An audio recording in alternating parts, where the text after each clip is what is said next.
نحمده ونصلي على رسوله الكريم اما بعد فاعوذ باللہ من الشیطان الرجیم بسم اللہ الرحمن الرحیم۔ السلام علیکم ورحمۃ اللہ وبرکاتہ۔ اپنے لیے اولاد کی دعا۔ ہمارا آج کا ٹاپک ہے اپنے لیے اولاد کی دعا۔ جس شخص کی اولاد نہ ہو یا نارینہ اولاد نہ ہو وہ یہ دعا کثرت سے مانگا کرے۔ ربی لا تذرنی فردا وانت خیر الوارثین۔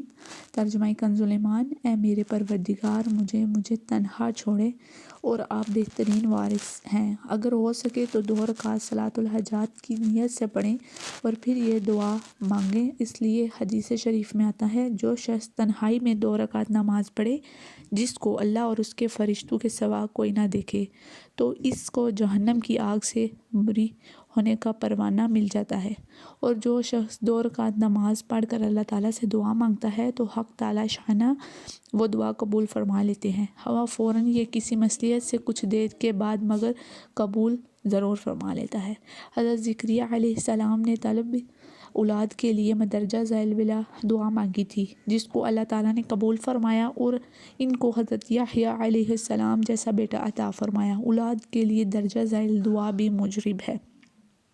ربی ہب لی من لدنک ذریۃ طیبۃ۔ ترجمہ کنز ایمان، اے ہمارے پروردگار تو عطا فرما مجھے اپنی جانب سے پاکیزہ نیک اولاد بخش، تو ہی دعا کو سننے والا ہے۔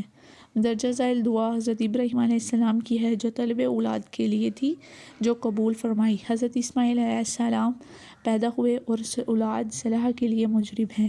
ربی ہب لی من الصالحین۔ ترجمہ کنز ایمان، اے رب تو مجھے نیک اولاد عطا فرما۔ جزاک اللہ خیرا کثیرا۔